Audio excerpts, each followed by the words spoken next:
Hey, everybody. This is Tim Shorts of Gothridge Manor, and thank you for joining me for my adventure writing session. I do these quite a bit on the weekends, and uh, thought I'd share it with you, go through some processes that I go through to check things out, how I do things, and whatnot. Now, tell me this is might be a bit of a tech disaster because I'm doing this on my own, and I have a tendency to do that. So hey, we got Mark in the house. Hey, Mark, what's up? Let me see. I'll get to integrate the chat up there. It's good to see you again, Mark. And I guess I'll do the overlay. There we go. All right. And then in my intro, one of the things for writing adventures, I do not have a single way I approach things. I mean, I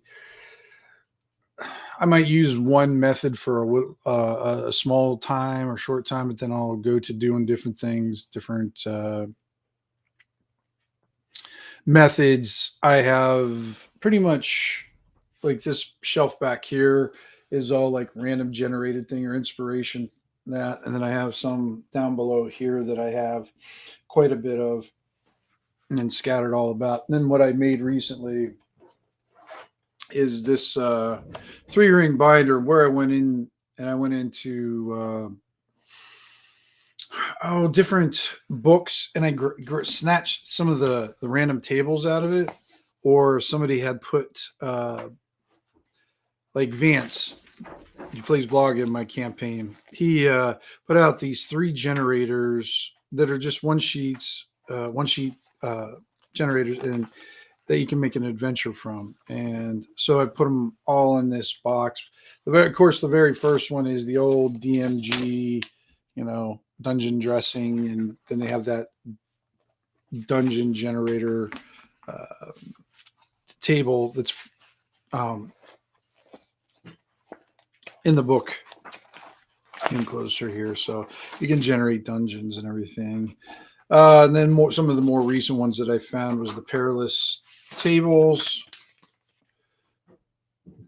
and just a nice little bunch of perilous tables in here. And I like that he did these separately. He's got his own little game with it, but then he took all the tables and put them in one booklet, which was really nice to get and everything. Definitely something I grabbed.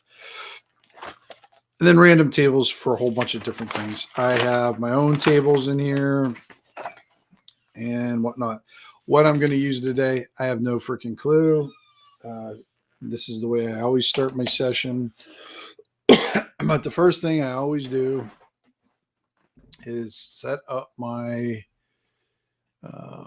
I use Microsoft Publisher to my own demise because I know it's a bit of a weak tool these days. There's a lot better things out there. I do have Affinity Publisher, but for whatever reason, I tend to shy away from it, even though I shouldn't. I know a little bit about it and I should use it more often, and I don't. Let me see if I can get this here, guys. All right, I'll share this. Let's see, share screen. All right, where is my window? Share. There we go. Now you guys can kind of see what I'll be working on and working with. And then I have a piece of paper in front of me to jot down ideas. Sometimes what I have to do to get something going, I actually start writing a small uh, fiction excerpt. Everything. Let's see. How much window dressing do you put into each room? Seems like you could potentially get too far into the weeds when doing description. You definitely can, Mark. I try to keep the word or the room the room dressing. How would I put it?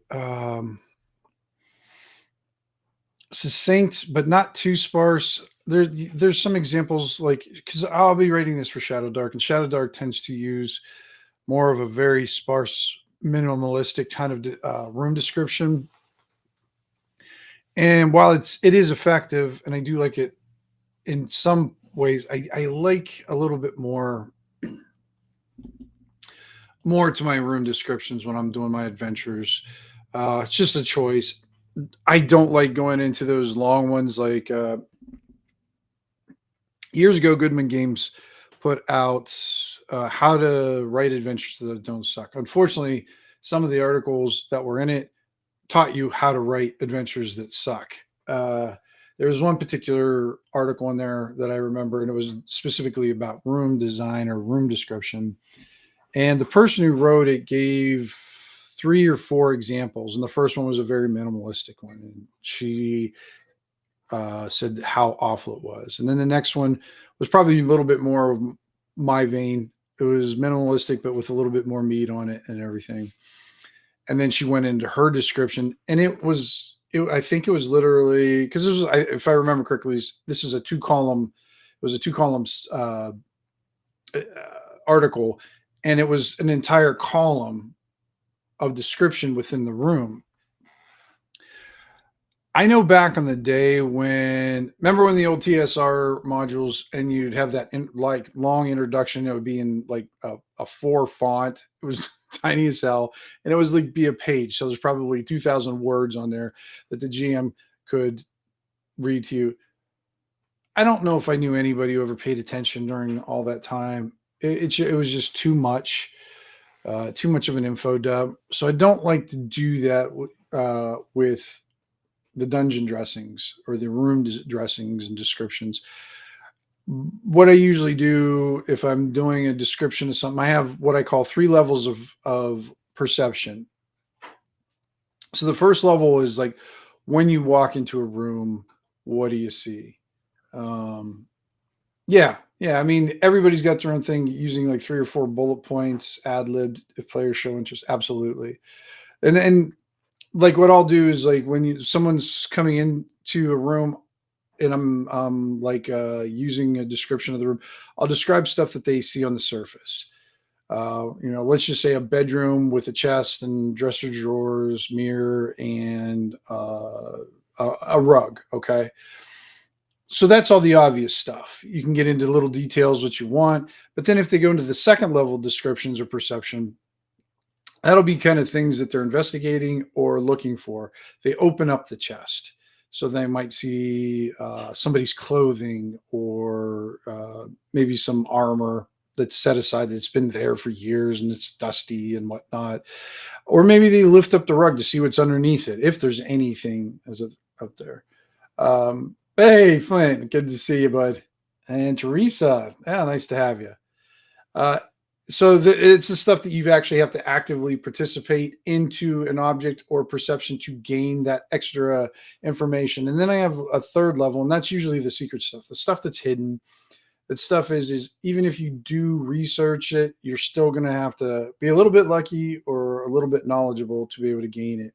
Such as maybe in that chest, there's a secret compartment at the bottom of it that has some insignia ring from years ago from a baron who was thought of as a traitor because they tried to rebel against a greater noble of some sort. Maybe underneath that rug, you don't see anything there. There's nothing there at the second level because there's really nothing underneath there. But the third level, you could still have a hidden like floorboard, and you'd have to find it and then see what's underneath that. So when I do room descriptions, I kind of think of it in that way, if that makes sense. It kind of helps me formulate the way I'm going to describe things. There's various things, because one of my favorite things to do that I've done a few times in the past, almost at least once during a campaign, I'll just have basically an invisible treasure of some sort, just because invisibility just doesn't go away. You like so you like the really sparse, succinct descriptions. Yep, I get that. Yep. And those are, you can run with those. And what I like about the very sparse descriptions, if like Shadow Dark usually uses, is the DM has a lot of flexibility to develop that and to um, kind of add their own flavor or stuff to it. When I'm writing adventures, I'm usually thinking, I usually like to keep things in context for my adventures to try to ground it. Uh, so if I do have a chest of some sort or some sort of treasure, there might be an outside chance, or if I feel like it's suitable at the time, you might know the maker of it. Or, to build up the surroundings of the adventure too, and the adventure itself, but also to have it connect to the environment that it's set in, if it's suitable. Sometimes it's not. Sometimes you just find an old cave and you got a troll who's dragging dead bodies through there and stuff's falling off of them as they're dragging some guy in a plate man. You might find a pauldron or gauntlet or something like that. Let's see. Flint, I think this is also a good rule in writing adventures, and give the DM a few words and let them run with it. Absolutely. Yeah. Let me pull out one of Shadow Dark's adventures. I've got a few of them over here. I think she has one in the back of the rule book. And Kelsey Dion does a excellent job of developing her adventures. What I like about hers is she keeps them fairly simple, enough description in them to ground them to the environment or the setting itself, but enough elbow room for the DM to describe, or maybe she doesn't have one in that one. Let me check her. Oh yeah, I got her. I'll use her. Can't remember where I'm at. Let me go back to this. I haven't been using this yet, so I'll go back to this. Shift. I'm already having technical difficulties. Maybe I got to do that. Stop screen sharing. There we go. Go back to this. So she's got like one of her cursed scrolls. This is the third one with the Norseman. And so she's got a fairly sizable dungeon in this. I mean, it's pretty good size. I think let's see here. There's 29 rooms, which for me is a giant dungeon. Mine tend not to get that big. But I mean, if you look at it, her descriptions are not too much. So let's do with 4. It's called Felled Statue. Shattered pile of sculpted stone covers the floor of a broad alcove. That's it. I mean, that's I guess my version of the first level of perception. This is what you see. And then she has 2 bullet points, one for the stone when you investigate it, or if you should choose to investigate it, and one is for a sound. For those who listen carefully, faint, intermittent buzzing and flapping echoes from the east, which is cool because then that gives a little foreshadowing of the old sting bats in the other area.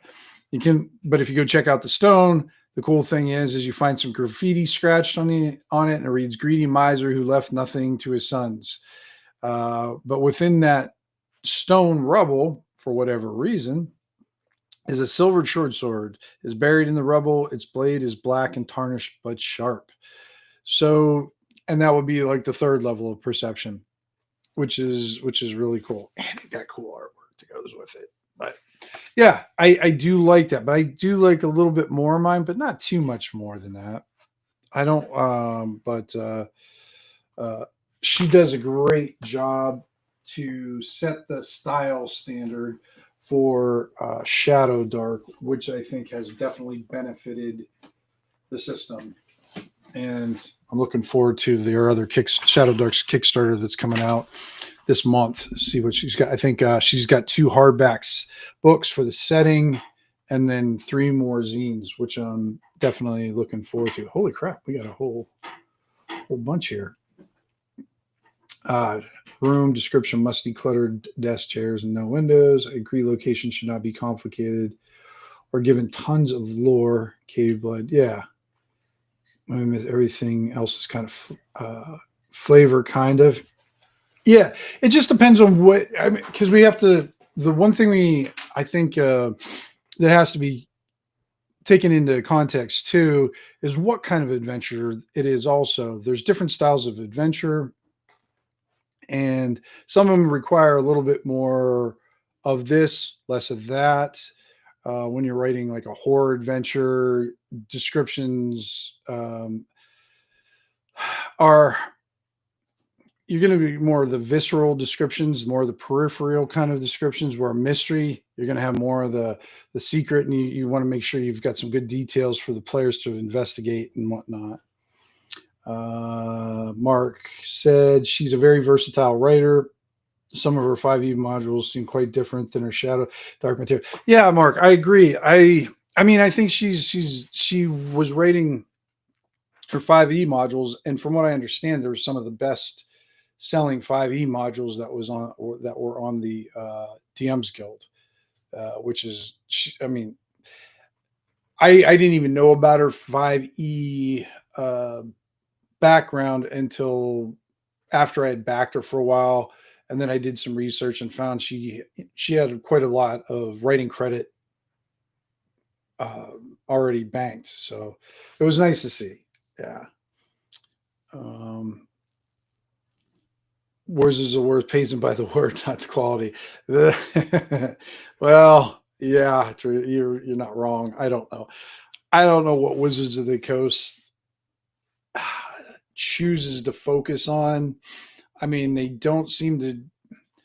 I try not to criticize anything unless I've actually read it.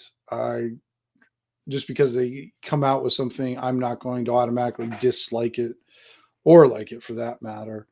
But for an example, like I don't know how long ago this was, I decided to get just to try it out. What was it? Can you see that? Keys of the Golden Vault. So I got this one, read through it, and it's a anthology of adventures, which are the ones I like the best. They're basically campaign books. I haven't found one I really liked yet. I have, what was it? Curse of Strahd. I mean, that's probably the closest one I did like, but I kind of tend to lean into Ravenloft anyways. I do like it. But this one, I'm not going to say it was horrible, but I can't say it was good either. I think these adventures are salvageable, but I would really have to I'd almost have to rewrite some of them or do a lot of work. I'm turning you around, and I know you guys probably can't hear me that well. But I try to see other people's style of writing, even Wizards of the Coast kind of thing going on. Let me see. I'm sorry, see this. I'll try to shut for a bit. No, that's fine, Mark. I'm glad. No, because I love talking about the process of adventure writing and different approaches people have. I think the first time I ever saw a minimalist approach towards adventure writing, and I don't know if I have it behind me. I know. I'm sorry, guys. I'm turning around all the time and not talking into the mic directly, but Michael Curtis years ago, I believe, put out pretty much the first OSR mega dungeon, a Stonehell. And while he had, hundreds of rooms in there, most of his rooms were 3 or 4 words. It was just basically, old ancient cabinet, stone steps, and a gust of wind, and that was pretty much all you got. And then if you got into something where there was stuff in there, you put more into that. I don't think I have it out right now. I mean, while I have these bookshelves behind me, I have like 5 boxes of books in there that I don't have room for on my shelves right now that are kind of being kind of stored. So I think it might be in one of those, but it was the first time I've ever seen someone use that approach, was basically just a list items and descriptions instead of the full blown like the old TSR box text, and then going with that. I break up adventures into a loop: social and rumors, travel, something magical or fantasy, combat, conflict, loot and recovery, and before back to social again. Gotcha. It's almost like a little bit of an epilogue there at the end then. Okay. Absolutely. I mean, that seems pretty traditional in the way that, especially some of the older adventures, you get your rumors, you get your intro, find out what you're going to do. But like, so I definitely run more of a hex crawl kind of campaign, as Paul can attest to. I let my players forge where they which way they want to go, sometimes to my detriment. And they well, I can throw stuff out there because so for an example, I thought what would be nice is in Hounds Head I basically just have a job board. It's something that I've had in my game since I think probably the mid 80s, maybe late 80s. I don't remember. I started gaming back in 78, 79. And I would, you hear a lot of players saying that they're always a forever GM, or, they're always running a game. I was the opposite. I was always a forever player. Not because I didn't want to run a game, but because you let us choose how we die. I did actually, Flint. I figured you guys would find a way. I mean, either you were going to decide or your dice were going to decide, because yeah, your dice were against you, my man. Have 3 plot running. Yes, definitely. You gotta have something running in the kind of running all the time in the background. I think Ken calls it my timer. I think it's a good idea to have events that are happening or going to happen or inevitable in some ways, not because you're forcing anything to happen, but because things just happen.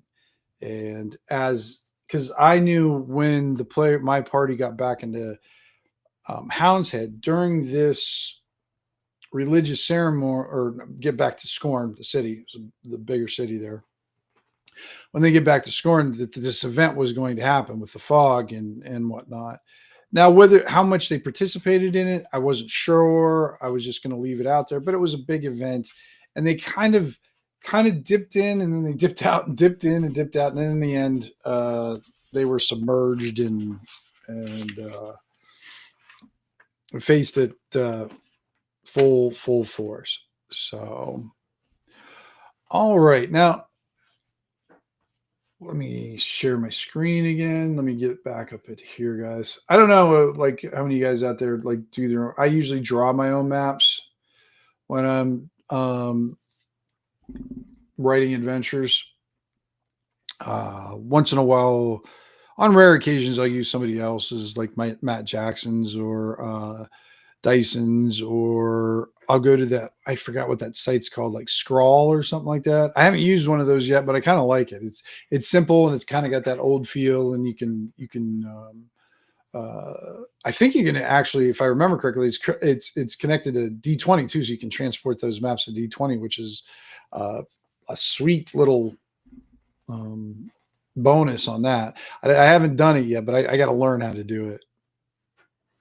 But usually what I do is I write around a map, because I can write around a map better than I can draw a map around my writing. Makes sense.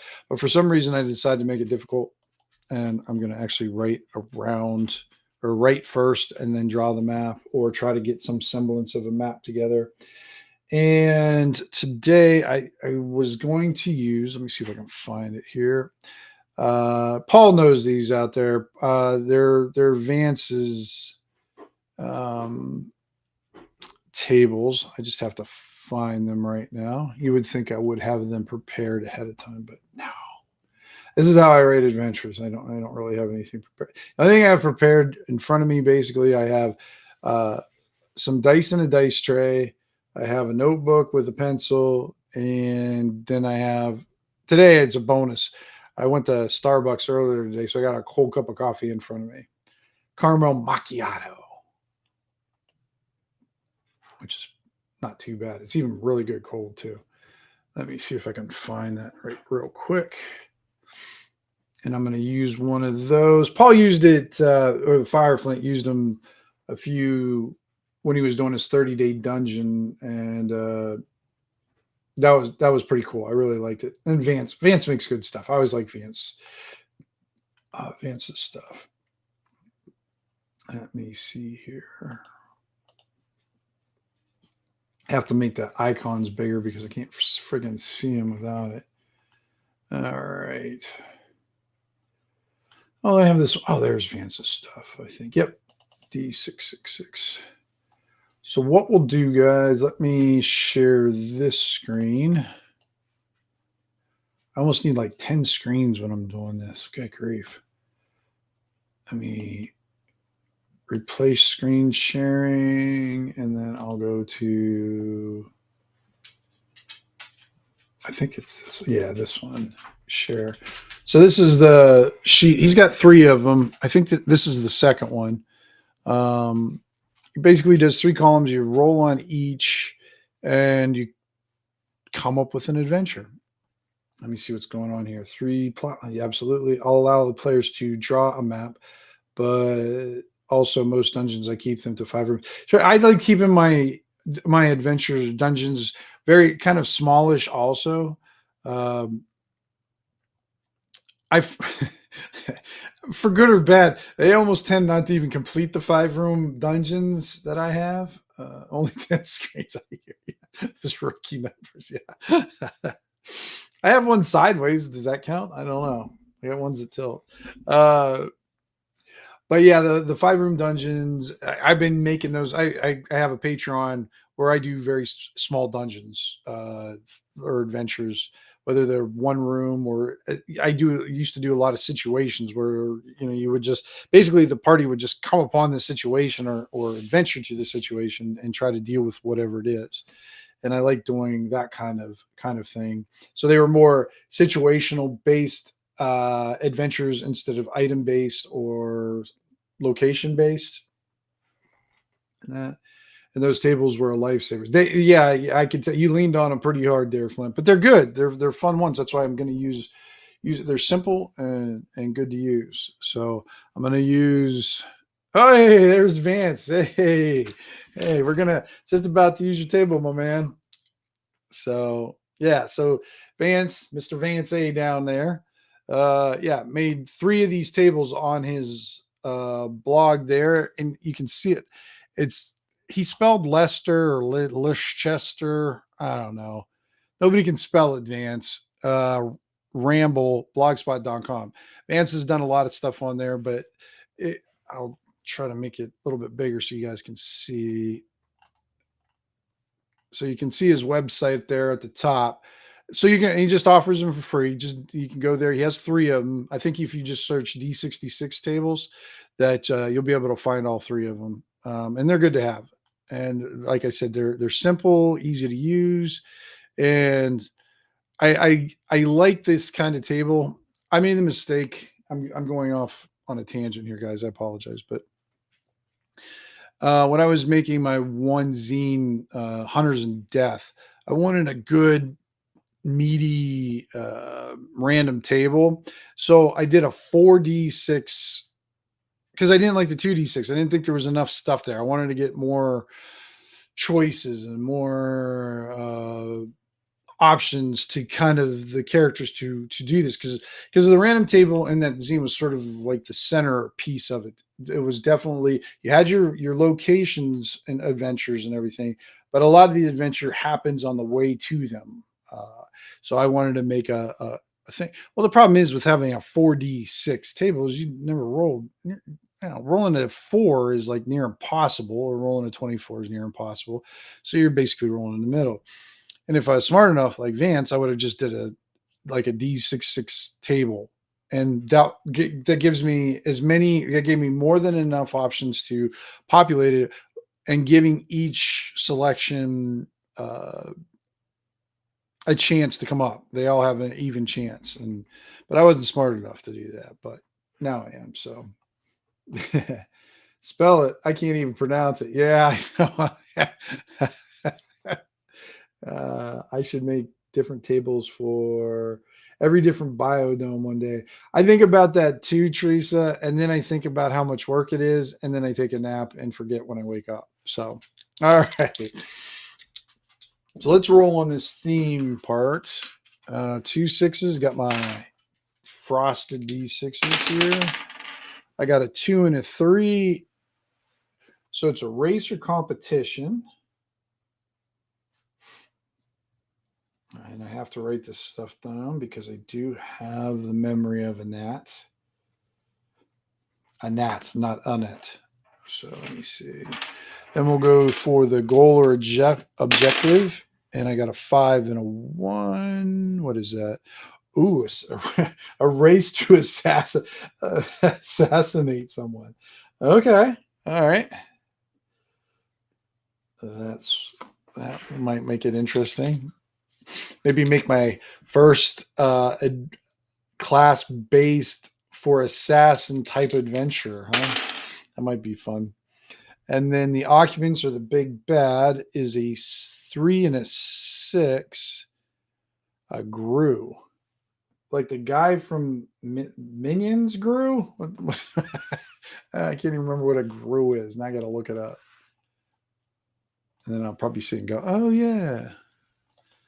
But Ivy watches, what do you call it? The little minion guys.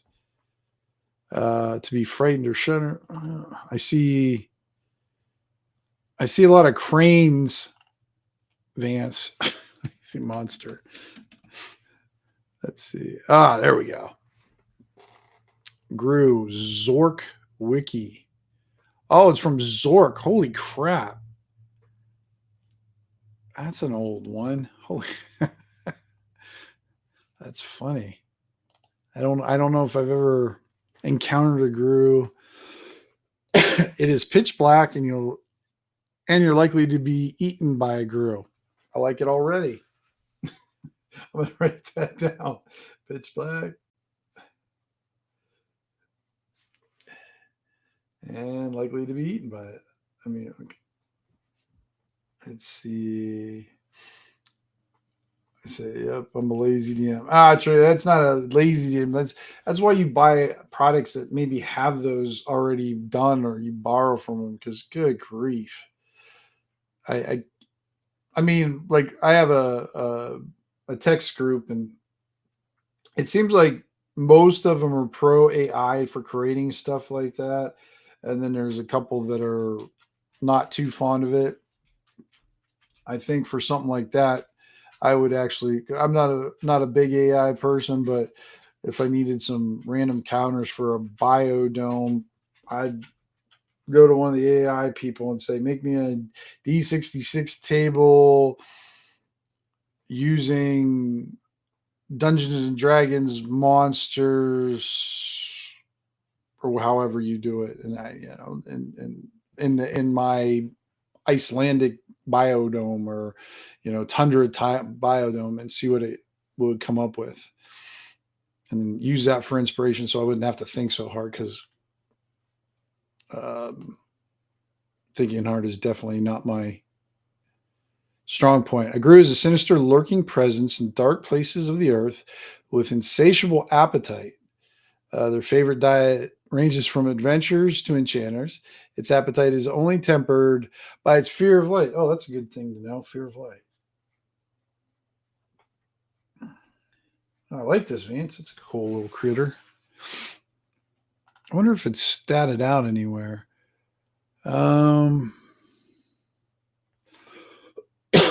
Let's see. They are famous for their horrible fear of light. No Grus have ever been seen by the light of day, and only a few have been observed in the underground layers. Of those who have seen Grus, few ever survive to tell the tale. Grus have sharp claws and fangs. Okay. Sharp claws, fangs. I'll write that down just in case we need to probably have to make a like a shadow dark stat block for it. And then crawlable and an uncontrollable tendency to slaver and gurgle. Okay. Slaver. I didn't know that was a word. Slaver and gurgle. Let's see here. They are certainly the most evil-tempered of all creatures. To say they are touchy is a dangerous understatement. Sour as a grue is a common expression even among themselves. Oh, they talk shit about themselves too. I like that. Sour as a grue. That's funny. I like this lore that they have here. This was pretty cool. What could be only visible appearance of grues was perhaps under the Flathead Mountains when Bivotar and Juranda were trapped inside a dark case. Hearing gurgling noises around them, Bivotar opened a jar of Froboz's magic sunlight, new and improved, momentarily revealing hideous creatures with long, slavering fangs, which dashed in every direction to hide howling in fear. So they even go into, there's quite a bit of a, well, not quite a bit, but a nice little chunk of lore there. I'm not going to go read all this, but that's actually pretty interesting that they have that much history to it. Looks like it was in Zork, all the Zorks. I didn't even know there was that many Zorks. I think I played the first Zork once or twice. I think I ran around and I was an X, and then you got attacked by zeros or something like that. I can't remember exactly. So, all right. So we have a competition / race, assassination, and then the Gru is the big bad that they want. Let's see what we got here. Maybe a race against other assassins for the payoff. That's what I'm thinking. The more you know. All right, let's get rid of this. Let's go back onto my yeah, I'm about to push view on publisher. That's not going to help any, is it? All right. So what I'm gonna think that they're oh, we're up to 6 people right now. Cool. So I'm going to put the map on this one. Let's go through some maps, guys. I'll pick out a couple. You tell me which ones you guys think might be suited best. I draw maps almost compulsive. I'll give you an example.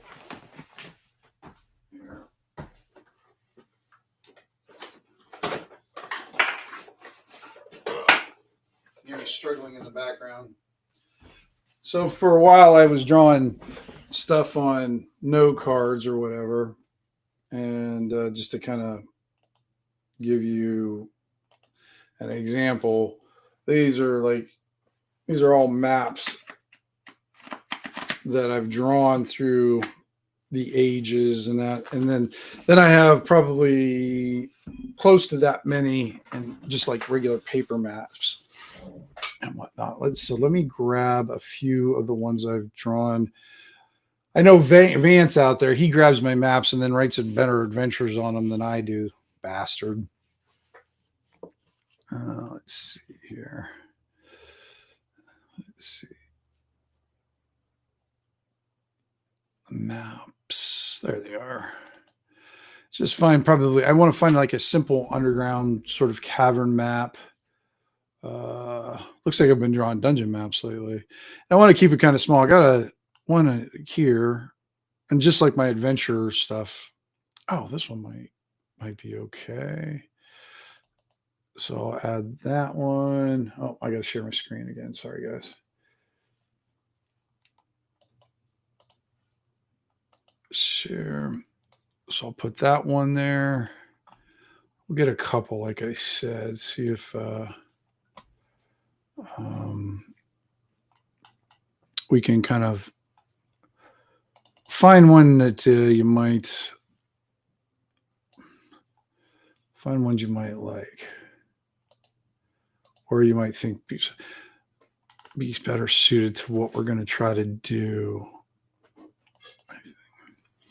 So here's like three different ones, kind of fairly simple cavern maps.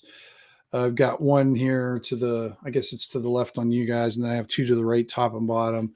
Which one do you think I should use, guys? So we'll do the one to the left is number one, the one on the top is two, and the one on the bottom is three. Give me your number.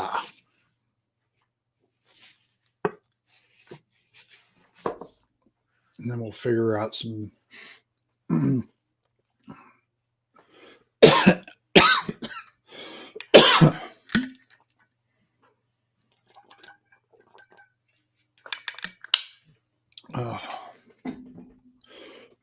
Excuse me, guys. All right. Vance likes the number one there. Okay. Flint likes number one. All right. What about you, Teresa or Mark? Any opinion out there? Anybody else? They want me to rate more. One is too big. Number three. Okay. See, me and Teresa are thinking the same thing. No, we can do. Well, one would be fairly easy because this whole right hand part of the map is kind of water. So we can number one. Okay. Sorry, Teresa. We're gonna go with one. We got outvoted. So we'll slide that right there. Excuse me, guys. Oops, I got it here. I gotta get rid of this real quick. And now the the tedious part to get things done, but something I need to do is then I have to number all this stuff. So this is exciting stuff. So talk amongst yourself. But this stuff is kind of important too, in a way, because you definitely want to mark your maps clearly and have everybody be able to tell. One of my favorite fonts to use for this stuff is I think it's Berlin. Yeah, Berlin Sans FB Demi, and it's a little bit of a thicker font. But what I like to do with it is I'll make it about 16 should do good. So what I'll do is I'll type in the one, and you see it's black, and it can stand out okay. But what I like to do is make it a white one. Oh, it does disappear. Hold on, I understand. Give me a second. And then what I'll do is I'll put a glow around it and select the. I don't know if you guys can see. Yeah, it doesn't. I don't know if it shows that part or not.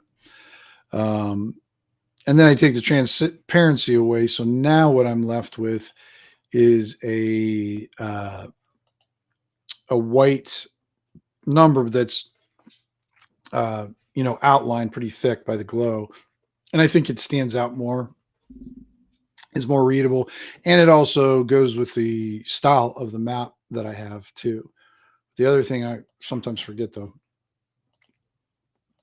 is to get rid of the text wrap. So now if I have numbers that are close together, they won't bump each other off. Now we have to figure out which area where we're going to start at, because I don't have any true entrances into the cavern. So it'll probably be like a drop down entrance or something along those lines. So I'm thinking, why don't we start? We'll just start at the top and work our way down. We'll have kind of have that's where the drop in is, down in that area. So then I just have to copy this and keep on. Oops, I keep on forgetting I have a text box over there. And then populate all the areas where I think I'm going to need some sort of description. Or so 3, and I'll put that kind of right there. What I'm going to do though for the water itself is I'm pretty much going to have that whole side kind of encompassed in a description. We'll maybe put some kind of poisonous eels or some cavern thing that will be horribly nasty and venomous and kind of fun to watch them squirm a little bit before they assume room temperature, or in this case, cavern temperature. And then put one there, and then the last one. So that way we got 7 distinct different areas that will populate, and that's not too bad, I don't think. Let me see what we have. Let's see. Got to keep. I love democracy, pal. That's right. But, well, how long do you want this video to be? Flint, I have no idea. I don't even know how long we're at now. I'm at 45 minutes. I'm now just getting to numbering the freaking map. So I'm not a good keeper of time. Let's see. You got to keep me honest. Yeah, you do. Got to have a nasty monster lurking in the water. Yes, we do, Mark. What am I? Because the funnest, I think an interesting thing for any adventure, if you want to really heighten the danger, or make the adventurers or the players themselves,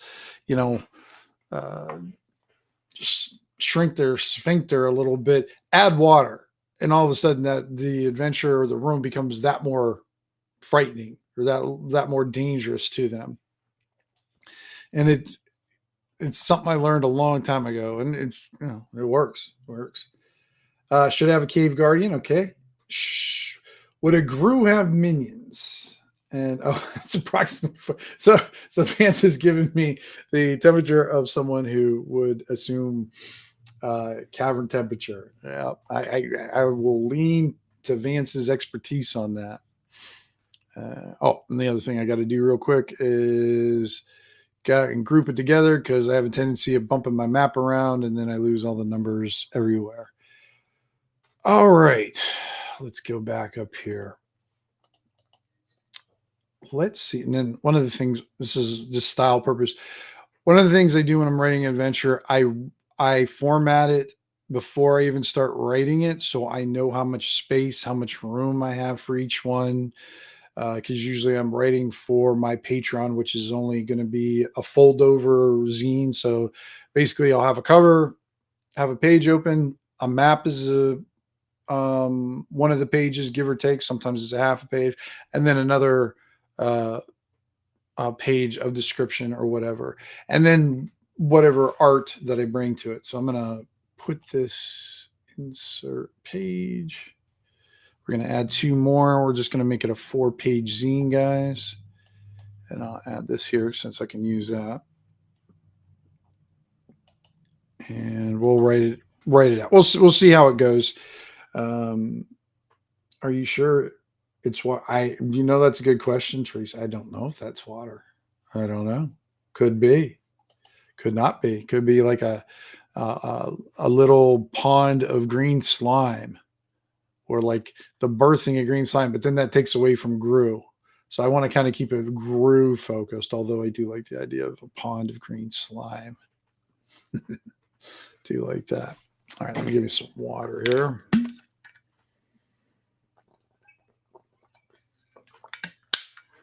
All right. So the back, why? Okay, so we've got assassin. So we have assassination, race, competition.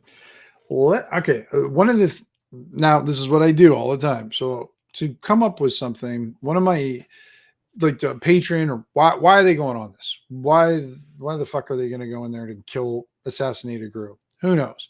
But could be acid or tar. Ooh, I like the idea of tar, actually. That's actually interesting. I was just watching a video before I got on here about people doing cave explorations, and then I've always been fascinated by caverns and mines and different things underground. And one of the dangerous things that they have apparently in caves too is they have gas gets trapped under the water, and the water's so still that it doesn't for gold that the gas gets trapped underneath there. But as soon as you disturb the gas, it escapes, and apparently it's pretty toxic. That, I've always had that in the back of my head, and I don't know if I've ever used that element before, but I like the idea of that. And then one of the other places that's a good source of inspiration, guys, is if you subscribe to what is it, Obscura. Oh, I think I have their books over here actually. Maybe not. I forget what it's called. Obscura. They put out books. Oh, there it is. Atlas Obscura, and they'll send you really cool articles about just odd things that are around the world. And guys, it's just so bright with potential. All right, what'd you say, Mark? There, not to get off the topic, but you are, aren't you, Mark? But have you ever thought about doing an adventure writing stream series, workshop series on how to start making zines for your Patreon members? No, I haven't, Mark. I don't know if I'm organized enough to do a workshop. That means like I'd have to have a syllabus and follow through with it. And I mean, I guess I could if I really sat down and did it, but no. So I guess the short answer is no, Mark. I haven't ever thought. I usually, if I've done these before, every once in a while I'll get on here and just do a writing session with folks and gab. Not that much, but enough that uh,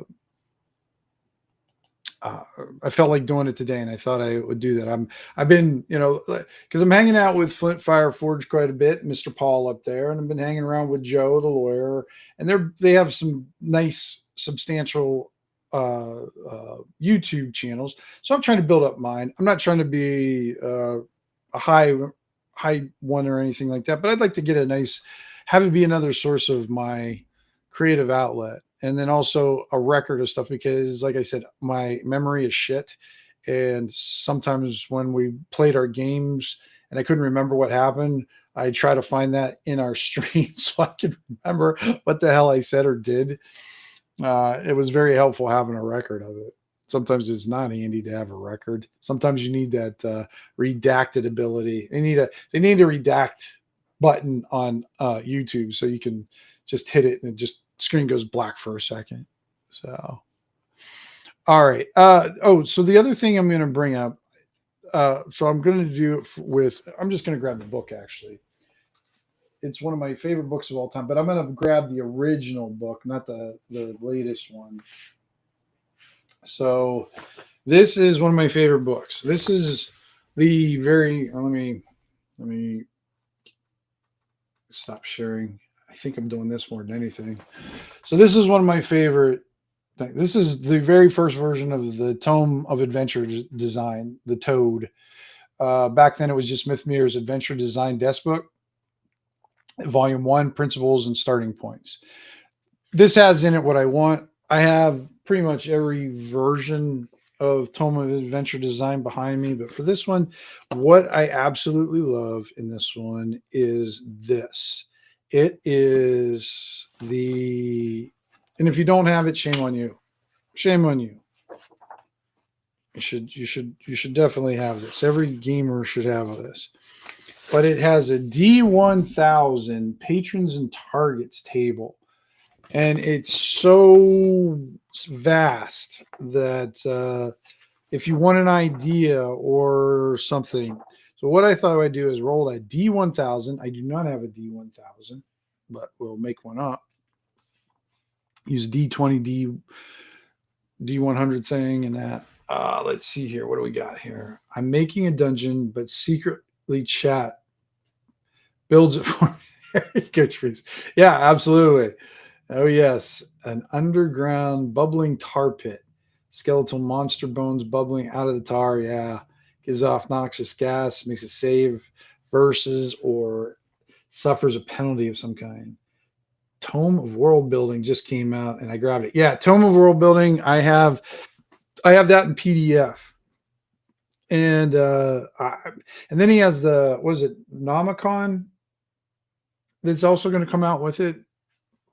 And I mean, it's Matt. He makes good stuff. Matt Finch. I mean, basically the grandfather of the OSR creator of the OSR movement in a lot of ways, even though he'll deny it. But yeah, he makes good stuff. And so let's roll on this table. I'm going to roll a D1000 here.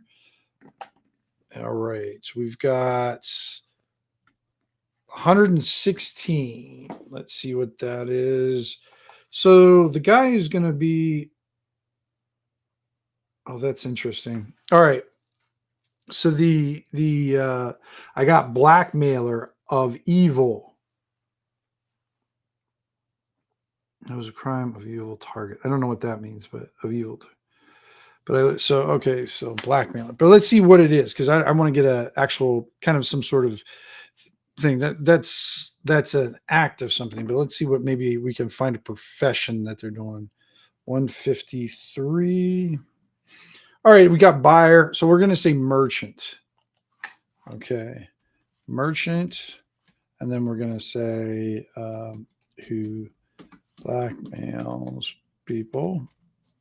And we'll worry about the details coming up here. Is hiring a group of people to kill a creature, and I'll just say in a cave for right now. He has. What would be good? Because I like to keep my monetary stuff. I use silver, and I don't like to go crazy with giving out award or rewards. But I think with 500 silver pieces is pretty significant. A 500 silver reward to anyone who can bring back the creature's head. Good old bounty kind of thing. So instead, maybe we'll do almost like a little bounty thing. Let's see what we got over. Mark's John. If they fail, the creature sneezes and echoes to alert the key. Yeah, there you go. Let it sneeze, be their demise. Bodily functions for the win. All right. Guys, please chime in if you have any ideas or maybe something I missed or something like that. Merchant. So let's name the merchant. Let's see here. We've got, I've been into Slavic names lately. So I'll go to the Slavic names. And let's make him a she, just to kind of switch it up maybe a little bit. And let's go for let's see.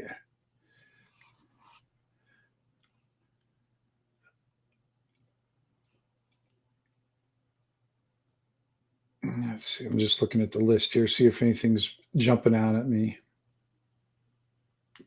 And something I can pronounce too. Let's just go for a merchant, and then we'll name her.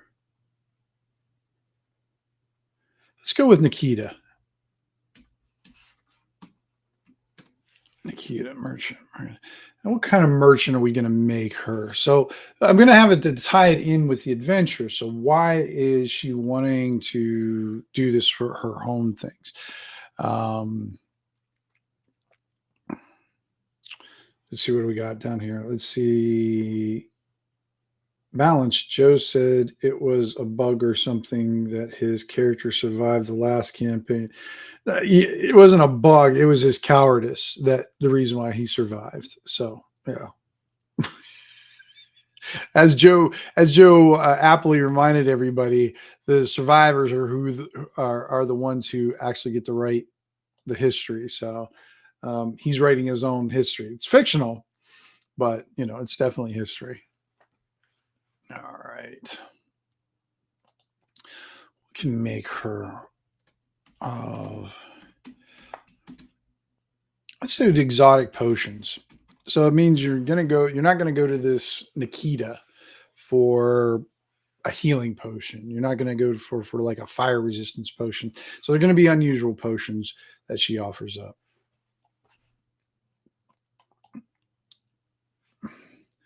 All right. So now let's do now I've been trying to stay away from this because it does add a lot more stuff to it. But what I do is lately I've been adding these like mini hex crawls where I'll do like a hex flower and I'll put this stuff in there. Right, survivors write the history. That's what, exactly, Teresa. Yep. That's what Joe's doing. But I'm going to keep this kind of straightforward. I'm going to have them know where the location is. It'll be in my setting of the Comore Forest. We'll put it kind of in the southern part of it. What we'll do is put her in Scorn, which is my city that I've kind of located things around. You need that black pill today. I don't know what that means, Teresa.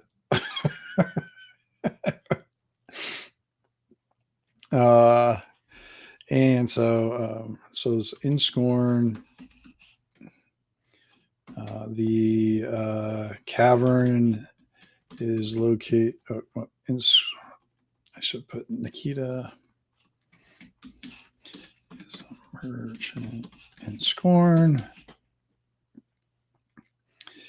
The adventure or the cavern is located in the southern Comore Forest. Oh, let's see here. And just for the fun of it, I'm gonna pull out this other book because now I'm thinking let's have some sort of site. Like I think Teresa mentioned there should maybe be some sort of guardian thing there. What I'm going to use, and I told you I use a lot of different things, and none of it is the same, and I use them randomly. Sometimes I use them, sometimes I won't. And I'm going to use the sandbox generator. And then what we're going to do here is to generate like some sort of landmark around it. So first thing we're going to do is find out whether it is natural, artificial, or magic. Oop, I just hit my mic. Looks like it's an artificial one. And now we roll a 6 and a 10 on this, and we'll find out what it is. So that way they'll have a marker of where the place is located. Ooh, so it's a religious, so there's going to be a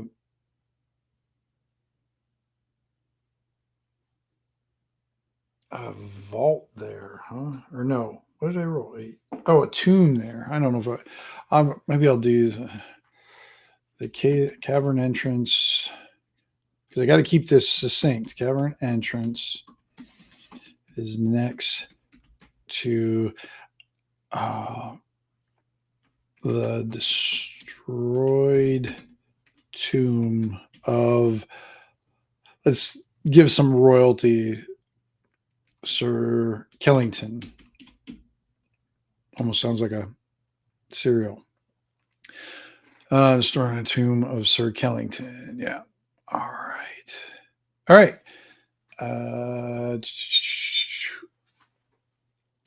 So then what I do is, well, blue pill is to forget. The red pill is to see truth. The black pill is we're all dead regardless.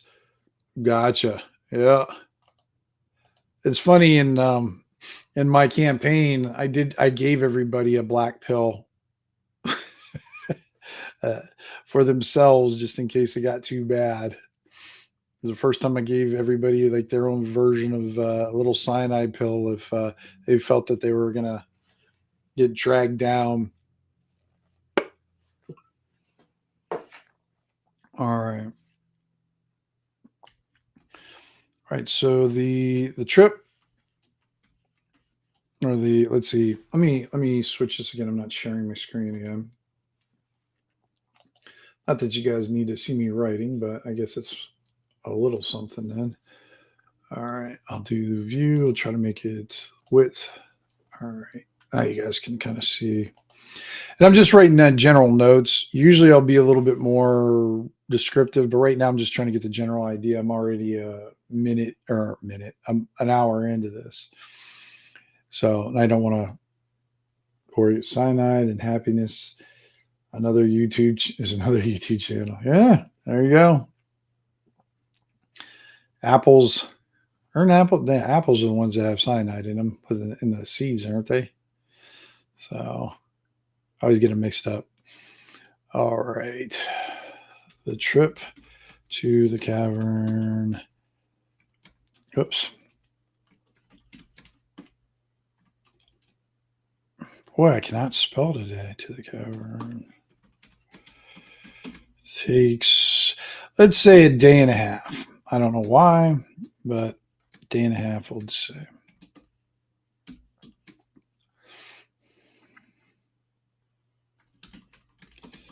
What? Oh.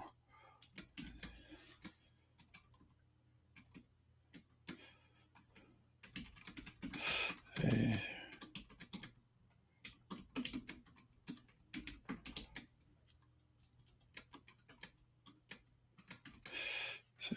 So what I'm doing now is setting up random encounters.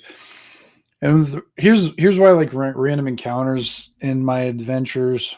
I don't always have them. In this case, I'm just going to probably build a fairly simple one. But my random encounters are not always dangerous. Like they can have a random encounter that will actually uh, maybe give them more information about where they're going or have some sort of useful item that makes. So not all random encounters are snarling wolves or a band of raiding orcs. Sometimes it's Chumley, the farmer who knows the area because he kind of lives there and he's trying to go to Scorn to sell his cyanide filled apples, and he happens to be able to maybe tell them a little bit, oh, you don't want to go there, man. There's snarling and it's nasty. And, there's this one creature that hangs out, kind of give them a little bit of the lore of the area. Yeah, Tuesday night. All right. So what we'll do now is we'll just make a quick table, guys. I'm not going to make it too difficult. This is where you can have some fun with artwork, though, too, throwing in some fun pieces of artwork, especially if you're building a zine to share with folks. I have a pretty extensive stock art collection through my many years of collecting stock art for various reasons from various artists. And I do it, and just for my own sanity, how I do it, guys, is when I do have stock art and I collect stock art, I have one folder that keeps my stock art separated by artist. So William McAuslin, I've got him in his own all of his artwork in one thing. Then I have Dean Spencer in one thing, and so on and so forth. And then I have a second folder with all the same stock art, but I have it's in different folders by subject. So I'll have undead creatures and all that. So anybody who drew an undead, all the undead creatures go in there. Anything with, I don't know, water elemental. If there's water elemental stock art, I throw it in there. That way, and the reason why I do that, sometimes I need to find things by subject, and sometimes I want to have the theme of my artwork stay relatively same-ish. I like the artwork to mesh together well. So maybe I just want a zine today that just has Dean Spencer artwork. So I'm just gonna open up his thing and kind of draw from that. And sometimes what that does, it determines what I'm going to write about. So if I see a big scary bear stock art, I'm like, you know what, that'll work in my random encounter table. I'll draw inspiration from different artwork and whatnot. So if you are going to start collecting stock art, that's my biggest piece of advice. It works really well for me, but just start doing it from the beginning. If the Gru doesn't have minions, roll up one more creature for the cave. Yeah, I think so. I'm going to have a few, or I'm going to probably have a few like other creatures in the what it was, ecology of that cavern. Like I said, I'm probably going to have some sort of uh, poisonous snakes. They're not going to be big hit dice and everything, but they're going to be pretty nasty because if you get bit by them. And the other horrible thing about especially water snakes and underground stuff is they become more translucent, so they're harder to see. But they seem that their venom is very deadly. And we'll probably add a few of those. And then I might add some food sources like some cave crickets or uh, I think we'll go we'll look through the DM or the book a little bit, but kind of find something else that's, what does the Gru eat down there? Maybe it does eat we got to have food sources a little bit down there. I don't get too worried about it. Like Joe, the lawyer, is always, worried about where everybody poops. I think that, it's an issue from childhood, but there you are. So, all right. So, let's get to the random tables. And I'm just gonna do I think a 1d6 table. Keep it simple. Then you have to always format this, of course.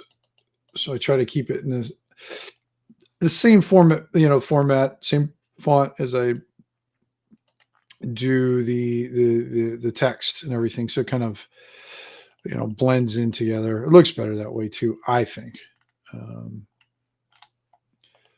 But everybody's got to kind of do their own thing. Because sometimes the way people do tables, it's like I get kind of squirmy. It's like, oh God, the table, it's all formatted, jacked. I guess I do get a little finicky about the way people do their tables. It's not like I do them all that great either, but good enough. All right, we're gonna go here. We're gonna make this one so it's about the same size as the column there. And I'm just gonna make these all centered because I like the look of that a little bit better. So we'll D6. And especially when I'm using Shadow Dark, I definitely use the what do you call it? The black and white aesthetic. I prefer that too. I mean, I like it. It's simple, but it's more evocative than I think in some ways. I mean, I don't mind doing some color stuff, but I guess my go-to is, and for the headers, I kind of do the old traditional. I'm going to change the lettering to white, and then I'm going to fill in the top with black to make it, pop out a little bit more. So you get that. I'll have to make one more thing here. And then what I do, guys, like I said, it's all aesthetic stuff, but I like to have just a slight variation of coloring between the numbers. So that way, while this is a D6 table, not anybody's going to get lost on it. It's not big enough, but I still like the way it looks. You don't need a real heavy one. You can just use a faint gray and a black thing. But what I try to do is whatever color that you use on the top, sometimes I might use a green or blue or something like that. Keep it within the same color thing, but just a lighter version. Or sometimes what you can do is just use a transparency thing on it and just make it lighter through make it 80% transparent or whatever you decide to do. And just use it consistently. So like, as you can see here, there's not much different, but it gives enough shading that you can tell the difference. And then at the bottom one, and again, this is just personal style. What I like to do is at the bottom, then I just kind of put a hard border on it. Where's the bottom border? Left border, bottom border. There we go. And that way it just ends. And I like the way it looks. So, all right. So let's do some random encounters. Let's first. I want to go with what was I? I said Chumley. Let's just use Chumley. Chumley the farmer. We'll use him right away. because he won't be a bad one. He'll be a nice little encounter for the parties too. I can always already think with a name like Chumley, I kind of think maybe a little bit slow, but smart in his own way. Um, the players might be talking to him, but he's answering his own questions. That has a little bit of his own conversation maybe going on in his head. And what we'll do is we'll write out the table here, and then we'll put like a little bit more description down below for each one of these things. For some reason, I'm feeling a dire deer. I don't know why. I kind of like taking regular animal life and make them terrifying. I always like that. Got to have wolves just because it's in the Comore Forest. Lots of wolves in there. Always good to have those. Now let's go back to something maybe a little bit more unusual. Let's try to do something that is, let me check this here too. Now you're building ecosystems. The volcano event provides nutrients for the globe. I guess Morgan Freeman. There you go. Morgan Freeman's voice. Beetles breathe in hot ash and eat the mushrooms. There you go. Does he work in a pawn shop? Who's that? Is that Chumley that works in a pawn shop, or Joe? Because I think Joe would be a great pawn shop worker.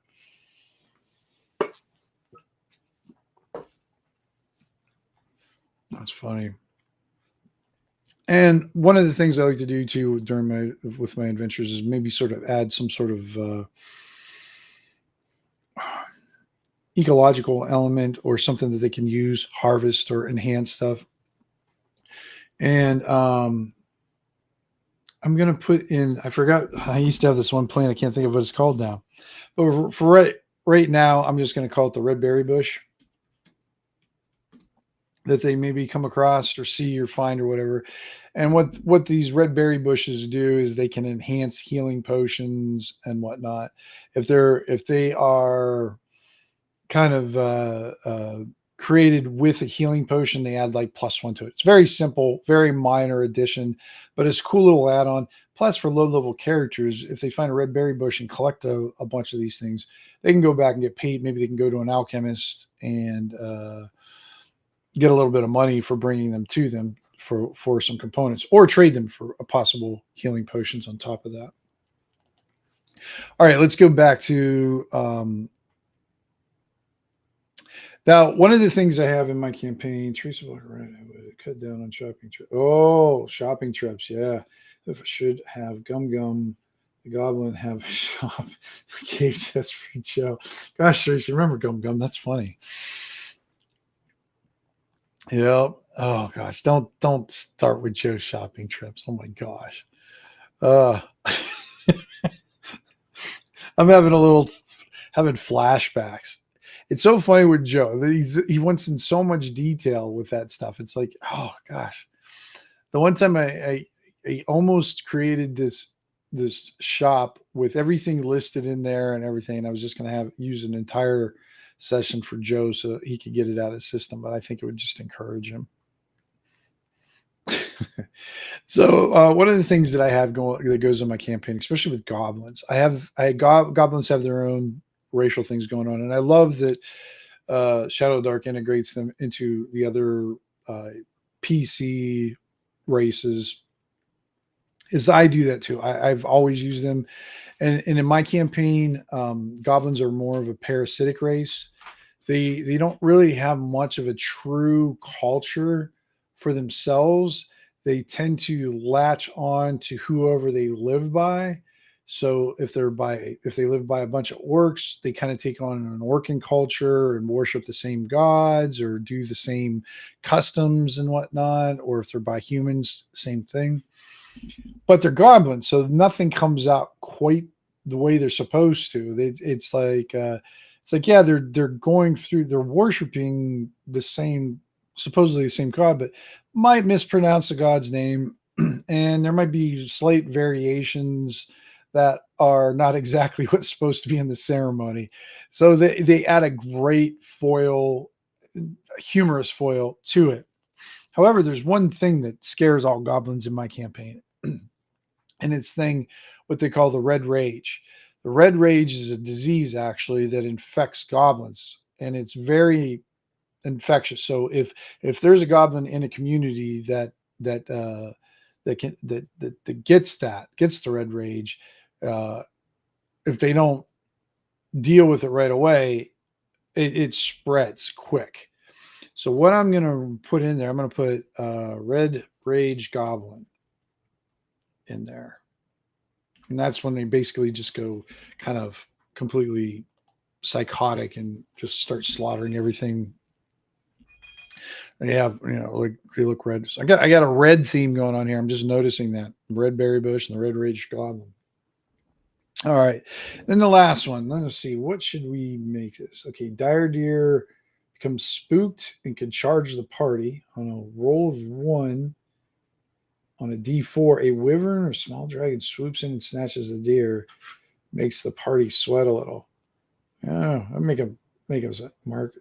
Makes party feel small, which is good. Yeah, yeah. You got this whole. There's this whole life going on, and the party is insignificant. They're not even paying attention to them.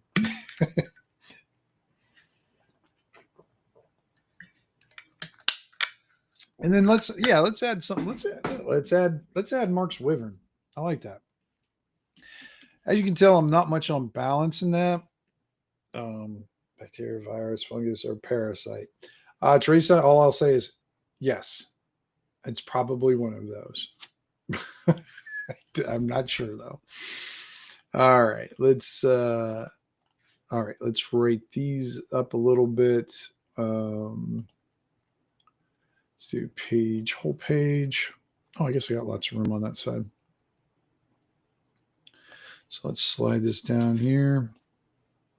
Can expand this out a little bit to make it relatively the same size. And then we'll go into describing each one of these. So one is Chumley the farmer.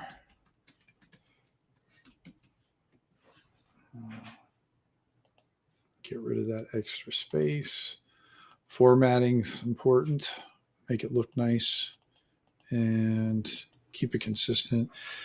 And what I'll do with the information up top, I'll add background or current situation and probably add a few DM notes. I don't usually put too many anymore. One of the things I have to remind people when they get my adventures or read my adventures that I use this thing called Viz, which is a tangible form of magic that you can use in place of maybe a spell slot or something like that. Or I use a silver standard, just stuff that's maybe a little bit different than the standard that's within the campaign and whatnot. So let's get that unbolded. All right.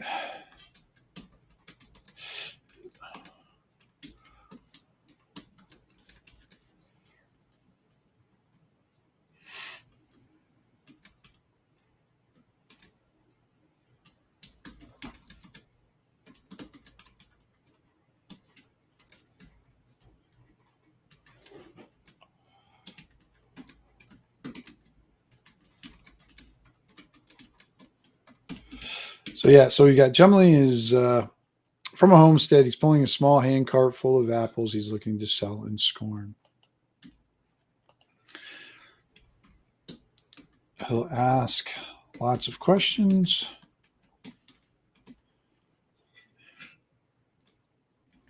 And if he discovers where the party is headed,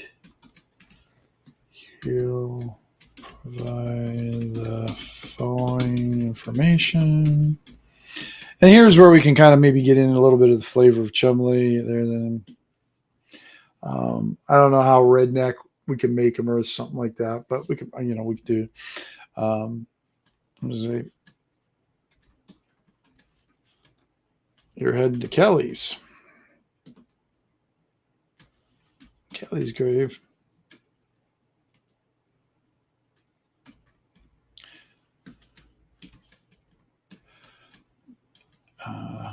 Don't go near it.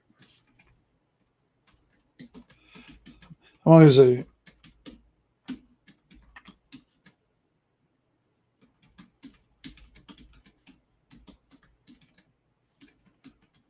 Okay, so yeah, just a simple statement. You're headed to Kelly's grave. Don't go near it. There's some big old bear snarling and gnarling there. And there you have it.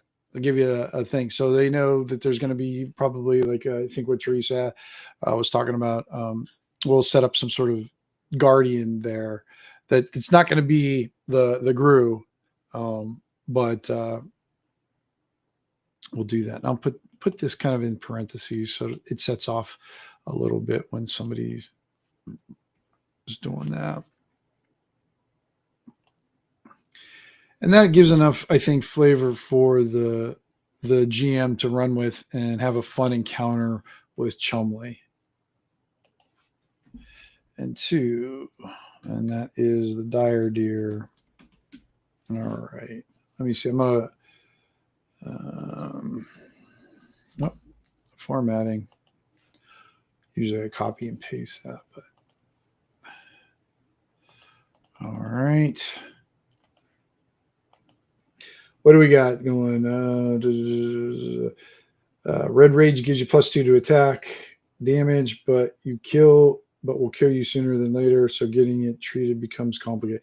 Yeah, they don't have any really regular treatment for it. It's got to be magically treated, but it's still, once somebody gets it, they still shun the goblin because they're afraid it's sort of like some sort of curse, that the goblin's cursed afterwards. So, all right, dire deer. It stands 8 foot tall at the shoulder.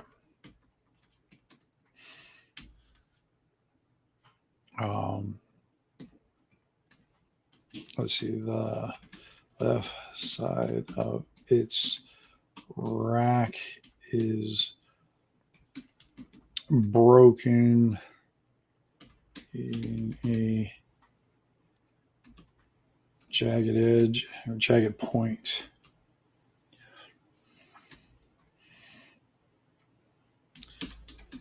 Party attacks the deer. It lets out a loud. I'm gonna say it's a bleat. I think that's a good word for what a deer noise is. I don't know. Bleat. I think that's what it's called with an A though. A loud bleat.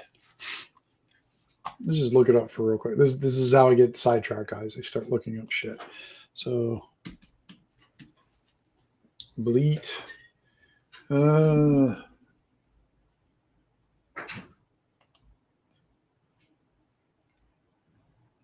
sheep or goats bleats, it makes a sound. The sheep or goats. All right. Well, I'm going to recruit it anyways to deer. So. Oh, well, thanks for hanging out, Teresa. Appreciate you stopping by. Thank you very much. Appreciate your time and all your comments. It's nice to have you around. Let's out of bleat.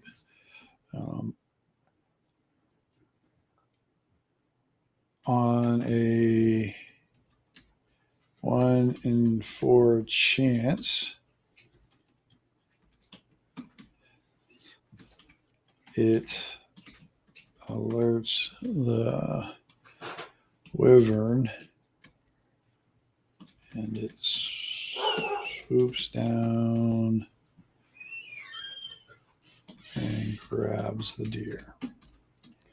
Maybe I better not make the deer that big. Maybe I'll make it 5, maybe 5. Yeah, maybe 6 feet. 6 feet. 8 feet's a pretty freaking big deer, but it is a dire deer. And then I'll do some stats with that. And I think, if I remember correctly, I did a what is it called? A review of this. It's the Unnatural Selection guys by I think Dungeon Damsel Publishing. And I think they have a lot of animals in the back, which I really like because I like to use animals a lot. And I'll just kind of check there to see if they already have a dire deer already. They have a regular deer, but that's something I can probably build off of. I thought they had like a thing where they had like a dire, or I forgot what it's called in theirs, a fell. I think it's fell curse. That's what it is. Let me see with that. So maybe I'll just kind of borrow that from Unnatural Selection book, and we'll get a nice little stat block using their stuff. As I said, I use a lot. So like, as you can tell, guys, what have I used? I use Vance's stuff. I've used Matt Finch's table. I used the Sandbox generator. I'm using the Unnatural Selection. Yeah, I'm all over the freaking place. But this is my process. So like as Mark said, that trying to do what do you call it, a workshop would be it'd be fun. I think it'd be fun to do. And I would say, not being arrogant or cocky, I think I would have enough information in my head to be able to do at least a decent one. I think that I could provide. Right. I don't know if I'm organized enough to do that kind of thing, although I think it would be fun. All right. So we got the wolves next. What do you got? See, Tricia, we saw some dire deer in the Comore Forest. You did see some dire deer, Flint. You did. Yeah. You guys saw some nasty stuff a few times. Flint, I don't know if I told you this. I did order I ordered a t-shirt, the black one with the guy with the circle around it, his head, I think. Bring the doom. And then I bought the stickers. There was the screaming guy, I think, side profile, I believe. So I'm looking forward to doing that. And they weren't too bad price, Flint. I don't think I think it's called Sticker Mule is the site. If you guys want look at some stuff, look at, I think it's Flint Fire Forge on Sticker Mule. Never heard of the site before, but I thought it was pretty nice, pretty good priced. And they didn't charge me shipping. It was free shipping. So I'll probably be going back there. All right. So some wolves. Let's do a pack of, what should we do? Like, I think 2D4 wolves.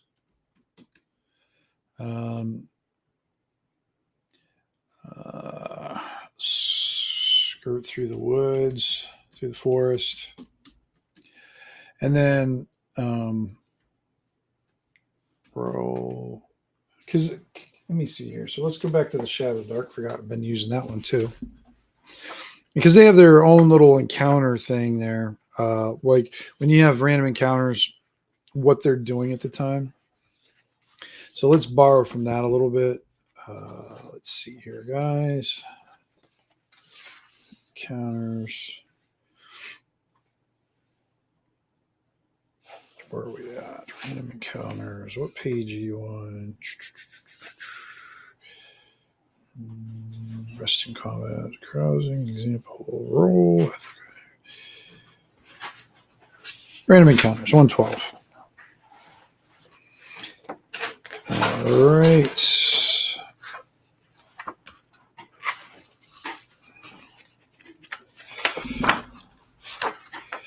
There we go. So it's got like hunting, eating, building, nesting, socializing, playing, guarding, or sleeping. Why don't we just do a 1d4? So we'll just do a roll 1d4 on 1 through 2. They are hunting. And on a 3, let's say they are eating a kill. And on a 4, they are, let's make them sleeping. So that gives them a chance to different ways to interact with them or whatnot, and go from there. Put that over there. All right, okay, let's see what Mark said. I'm spinning with ideas on reaction and future encounters with Chumley. He gets mad. He brings his cousin out of the holler to deal with you. If it goes good, you start an apple moonshine side business. Absolutely, Mark. I love it. Yeah, What is it? What is it? What is it? I think it's just called Moonshine, isn't it? That one little show. I think I saw like 2 episodes of it. One of the guy, I just remember one of the guys is named Tim, and the other guy's name is Tickle. I don't think I'd ever want the nickname Tickle. I don't know. That's just weird. All right. And Flint says, thanks. I had no idea the circle one would be the most popular. I got the white one with the face forward screamer. Yeah, I mean, I'm just not a white t-shirt guy. I mean, I like getting like I like the what do you want to call it? Not faded. What is it called? Not aged. You know when it looks like it's been around for a while? I don't know. You know what I'm talking about. So it looks like it's been around for a little while, like a faded t-shirt, but it's not. It's new kind of thing. I always like those kinds. So ridiculous show. Yeah, it is. Yeah. I mean, I saw it a long time ago. Um, but I see it is still going in that. So it must be somewhat popular to people. And for that, what we can do, we can leave the wolves as that. We don't need to do much more. The only thing I'm going to add is they might be able to get a little something out of this, yeah, I'll add that. That'll be in their stat block. So for like the deer, what I would do with that, say they kill the deer, I would allow the players to be able to harvest, like, let's just say, 2d6 rations or, days of food out of it, but they would only be good for so many days too. So they could ration that. And then with the wolves, I'd probably say if they killed it with blunt weapons, they could harvest the fur from the wolves and be able to get so much money out of that. So the encounters have a little bit of a financial element to them too. So there's a red berry bush, the first of the reds. All right.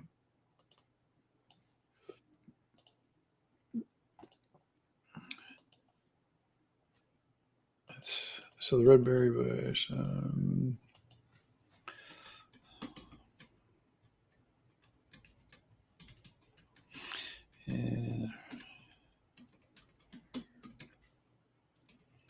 And then this is where we'll use some of the mechanics of shadow darken it, like a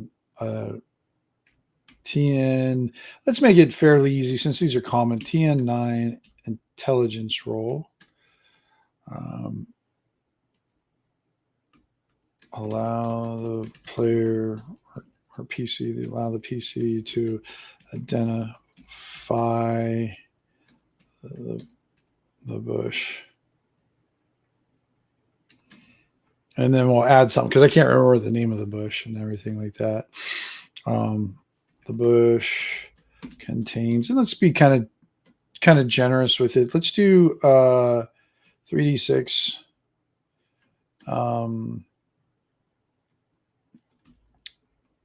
3d6 batches of berries that can increase. There's that when brewed. Making a healing potion adds +1. Alchemists will pay, let's say, 10 silver per batch. And that's just a cool find for him. And then you may have a character who's interested in developing some alchemy or has an alchemy thing. I always like adding those like non-combat or different elements into it so they can explore them a little bit. Red Rage, Red Rage, Red Rage, Goblin. All right. Get a Red Rage Goblin. All right. Naked Goblin. Frothing at the mouth. Charges out of the undergrowth.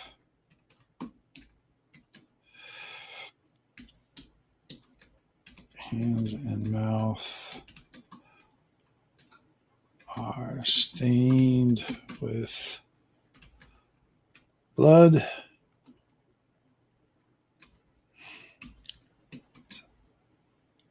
Eyes unblinking because he tore, because his eyelids are missing.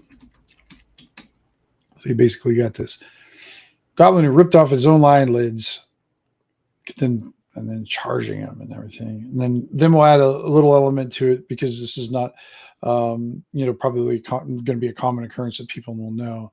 A goblin piece who immediately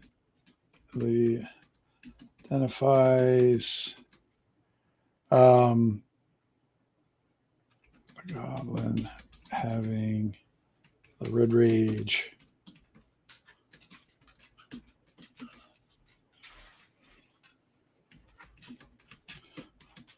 I'm not going to have a goblin character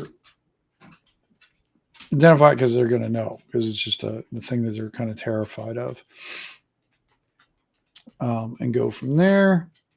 And then the GM can kind of run with that as he or she fits. Like they can, if they decide to do it more. Or it might be something I would add a little bit more detail into the GM notes at the beginning of the adventure. All right, 6, we have the Wyvern. I like that addition, Mark. Thank you for suggesting a Wyvern. I don't have enough Wyverns in my games. I like Wyverns. They're pretty cool.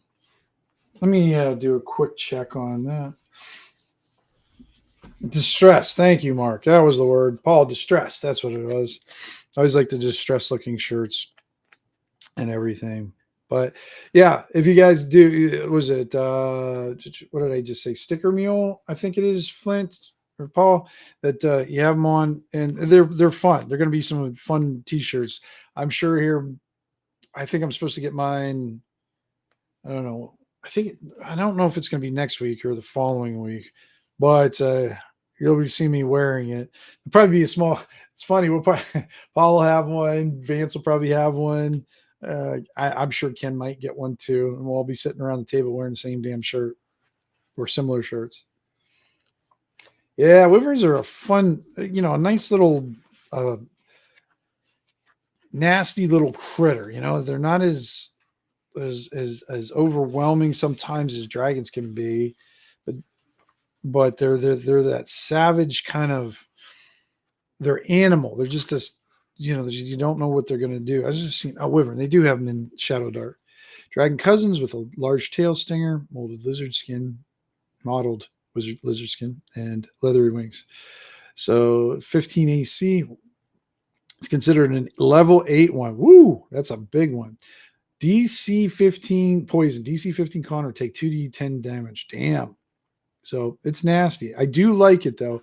But what I like about this one is we're gonna write it up so it's not an immediate danger to the party, but I'm gonna have it up there to keep their little sphincters tight, because you got to keep you never want your players to just say, we're good.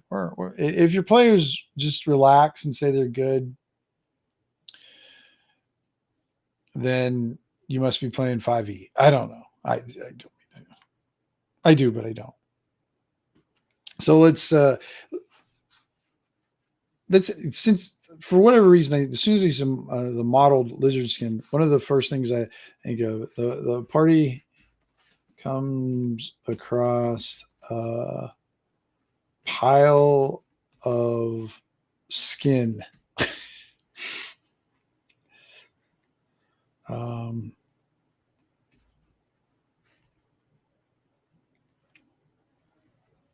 It looks fresh,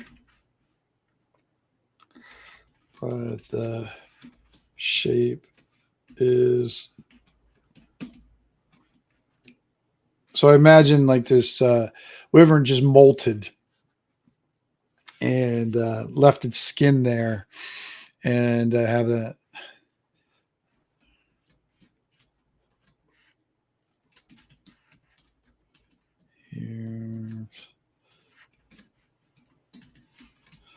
Wings.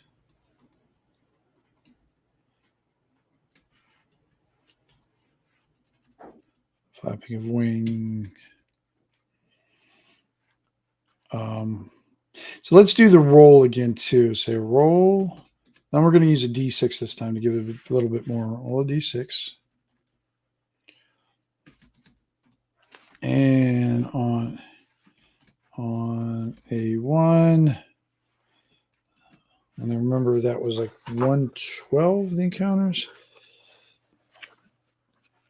Because like while I'm writing adventures for certain systems, I like to use what the creator uses to kind of keep it as close. I mean, I'm still going to take my allowances with different things, but Kelsey's kind of built a very nice system for her random encounters that I do like. It gives a little bit more flexibility and the type of encounters they're doing. So on a 1, it's hunting. And 2, how did I do it up there? So it's pretty much the same. 2, let's see. We'll say it is flying in a circle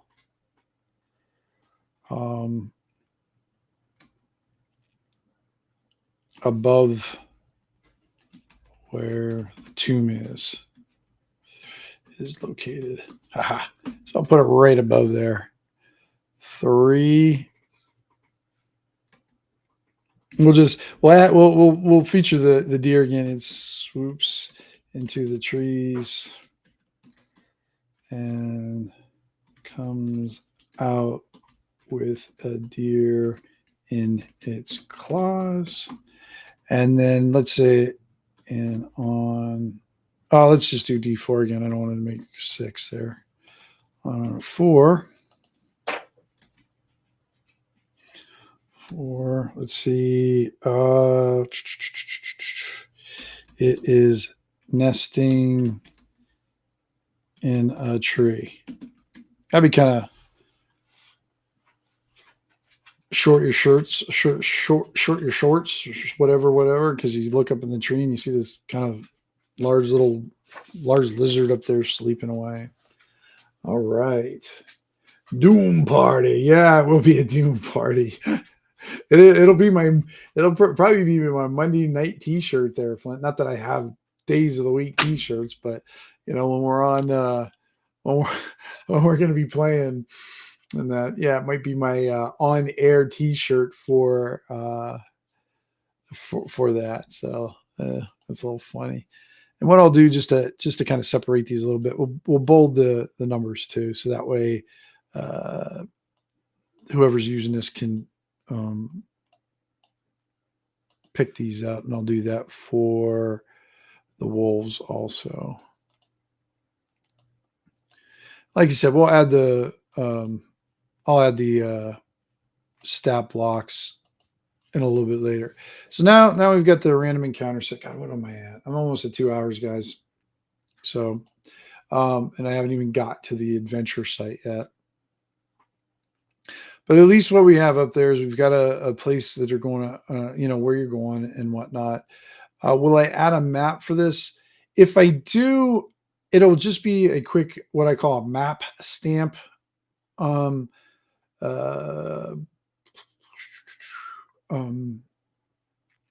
Map that'll do just a quick one. I'll kind of give you this guy. Gosh, what is his name? Shoot, I can't remember his name, but he's the one who created map stamps, and I love making wilderness maps out of them. I think they look so cool. Kind of gives them like an old timey feel. Let me see if I can find an example and share them with you guys. I share these sort of frequently. Like I said, guys, I use all types of resources for pretty much everything. Oh, here we go. Let me share this with you. Share, replace screen sharing, Windows. So this is one I did for, I think I did it for actually Paul over there who's in Fire Forge. So yeah, you got Houndshead over there. It's just a nice little easy map. I don't have to, because like when I draw maps, they take me a little bit because it's a little bit intensive, quite a thing. But if I do the map stamps, it's just a matter of stamp, stamp, stamp, stamp, stamp, add a few things on there, and it makes a nice, clear map for people. So I might do something like that for this. So what I would do is just do like a thin map with where they start, where the tomb is located, draw a trail, and then probably put a few hexes on there. So that way the GM knows maybe how many times or when to roll a possible random encounter along the way, just to add a little bit of a element onto there. It's not that far away that I have to worry about them getting lost or anything like that. So, all right. Now, though, we have to come up with Teresa's, what do you call it? Or let me see here. What did I say? The Tomb Guardian type of thing. So, and I said it was a bear, but let's kind of, I'm just going to kind of take a quick glance back here real quick, see if anything pops out at me. Sometimes they do a search on this stuff, but I think I'll just do so it's like a growling and thing. I got an idea for it. So it's going to be a bear, but it's going to be a bugbear. And he's just going to be making noises just to scare away people because he just wants to be left the hell alone. He's like your edgelord bugbear. Just leave me alone. I'm depressed. All right. So approaching Sir Killington's tomb. Oh, good. It fit on one line. Probably not when I bolded, though. Oh, it did. Good. All right. Now gotta get rid of that gap.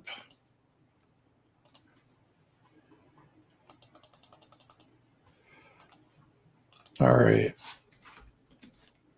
Area has the overgrowth.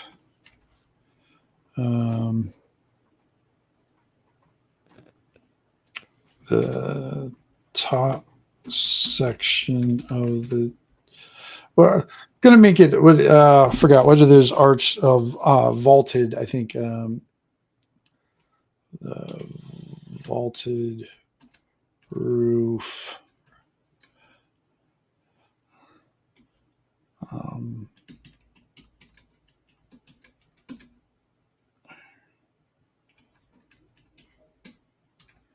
Appears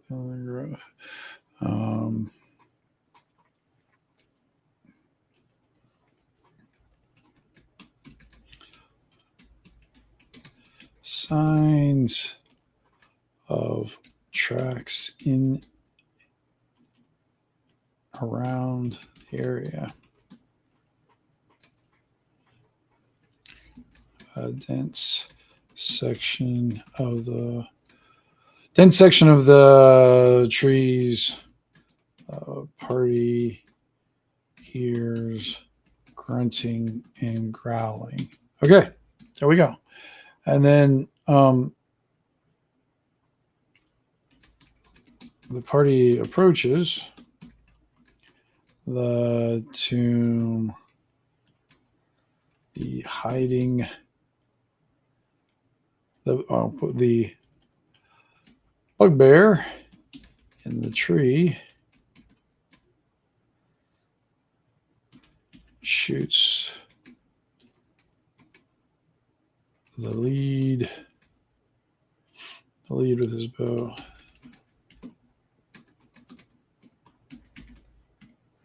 Let me get a little bit of a paragraph gap there.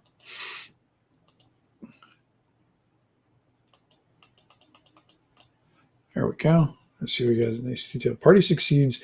They can tell, hey, you're a day DM. Good to have you. Yeah, I'm 2 hours into this, and I just got to the actual adventure itself. So good, good timing. Let me see. What did Mark say again? Party succeeds. They can tell the patron of Wyvern is out there, and they may get hired again for more gold to bring back Wyvern remains. Absolutely, absolutely, Mark. That definitely, if she's of exotic potions and stuff, there's probably some nasty stuff she could probably do with the Wyvern's poison or venom or whatever it would be called. I think venom, wouldn't it? All right. All right. And let's add just another detail in this area of the bugbear.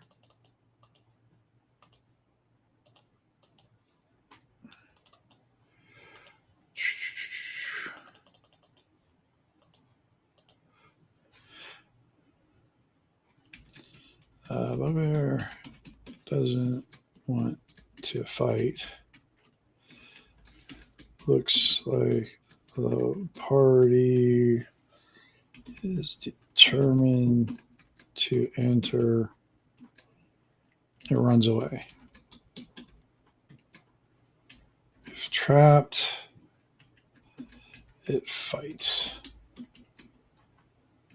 If spoken to, it talks. It has enough of a common vocabulary. Okay. What vocabulary to speak in short, chopped sentences? That way there can be a little bit of an interaction with the bugbears if they so choose to. You know, I like trying to keep that as an option. And bugbears are not too shabby themselves. I mean, what I like about them, they have advantage on checks to sneak and hide, which makes them nice for hiding and concealing. And especially that first bow shot is going to be, you know, kind of nasty. It's going to be a surprise round, unless it's against a goblin.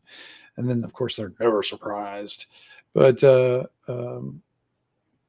interesting thing is in the bugbear stats, there's no bows. They just have spiked mace attack, which they can use, I guess, twice. But I would give them a long bow or short, probably a long bow, and add that to this guy's stuff. And then I'd add whatever treasure he wants or whatever. All right, Iridite. Well, get here when you can, huh? Are there going to be Cliff notes? No, Cliff didn't show up, so he doesn't have any notes. Dumb, but it's dumb, but that's what you get for coming 2 hours late. All right. Here we go. One, and we'll just put cavern entrance. Well, let's not do that. Get that there. Your data just been kind of going through how I do zines and how I format stuff and why and different things. Just I've used like 35 books, I think, so far. It's like if you saw my desk in front of me here, this is what it looks like right now. It's like covered with books and maps and hard drives, dice, and whatnot. I got to clean it up just a little bit so I have some space because I don't need my sandbox generator anymore. So let's put that away for now.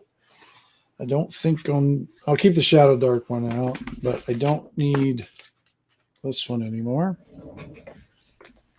So put this back, a little tidy up so everything's not a mess all the time. But probably, I'll tell you what, guys, I might do a part 2 here pretty soon because I'm hitting the 2 hours. So that's a long time and everything. But maybe I'll do it tomorrow or do a part 2 on this because, I mean, it's coming along nice. I like what we have so far. Probably what I'll do in the meantime on the off time is I'll clean up on the front, maybe do some stat blocks, get them set up, And then that way, if I end up doing it tomorrow, I can kind of show you how far it's come and what it looks like with the stat blocks, and maybe some art. I don't know yet. We'll all figure it out. So, bear bug is howling because of an ailment like a bad tooth or a long-term injury. Party can learn that if they avoid conflict with. Okay, all right, we can do that. Let's see here. It is suffering from. Let's use your a rotted tooth. It's suffering from.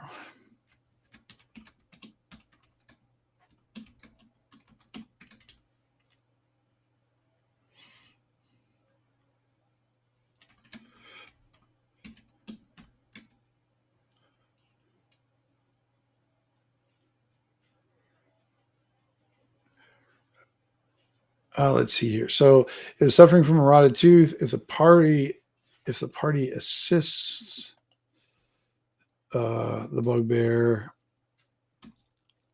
Whoop, not assists. Assists the bugbear. What would the bugbear do then, Mark? What do you think, or anybody? What would the bugbear like be able to help the party out with? Would it have some information below? Does it give the party something? This might be a good opportunity, or maybe the bugbear gives them something that might be effective against the grue. Maybe like a silver dagger, or like a dagger made from a tooth of a creature that the grue, doesn't like. Maybe a wyvern tooth. Ooh, oh, what about like a? Yeah, that'd be kind of interesting. Like a wyvern tooth dagger. What do you think? Would that be cool, guys? I don't know. I kind of like that idea. Is a party a tooth dagger? And then we don't have to go into detail there, but the cool thing is, the party will have it. And while they may not have the knowledge of it, so if they attack with a wyvern tooth dagger against the grue, maybe it does a little bit of extra damage, or something along. We can maybe figure that out tomorrow and everything. And that good suggestion, Mark. I like that, because now that adds a completely different element to the bugbear that can be like the party can gain this wyvern tooth dagger to combat by whacking it. Yeah, wyvern sheds teeth and regrows them like a shark. Absolutely, yeah, I like that idea. And it kind of connects the whole ecology of this little adventure. It brings in the wyvern, brings in the deer. It brings and then you add the grue, how it can affect that, and that's for me, that's what a good adventure is tying all these little elements.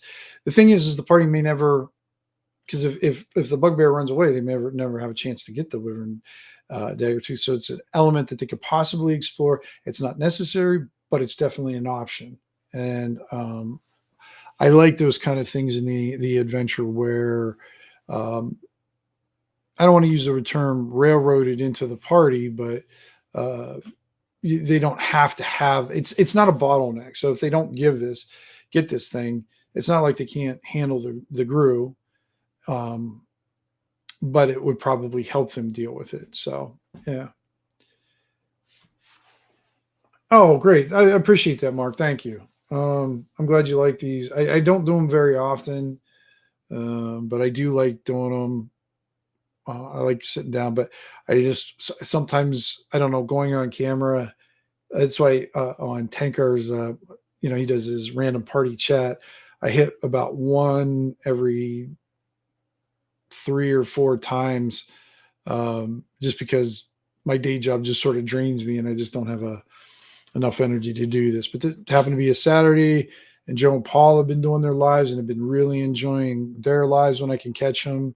I love heckling Paul and Joe in the middle of their shows, And so yeah, so I appreciate appreciate everybody coming out here and hanging out with me for a couple hours. I'll probably do, like I said, part 2 tomorrow sometime. I don't know what time yet because Ivy and I have got plans to hit the bookstore, and I'm going to hang out there, and then maybe when I come back, I'll do something maybe later on in the afternoon or early evening, and we can finish up this adventure because I'm going to need a name for it too, guys. The names are important. Titles for adventures are tough. You want to make sure you can come up with a good one, and one that's not too generic or one that's not too specific that nobody will understand what the hell you're talking about. So, all right. Well, I think I'm out of here. Thank you, Flint. Appreciate you hanging out with me, bud. I know it was kind of last minute. I decided to do this like at 4:00, and then I went live at 4:30. Had enough time to eat some chicken and some cauliflower, and then I popped on here. So, all right, guys. Thanks again for hanging out with me. I appreciate it, and I hope I'll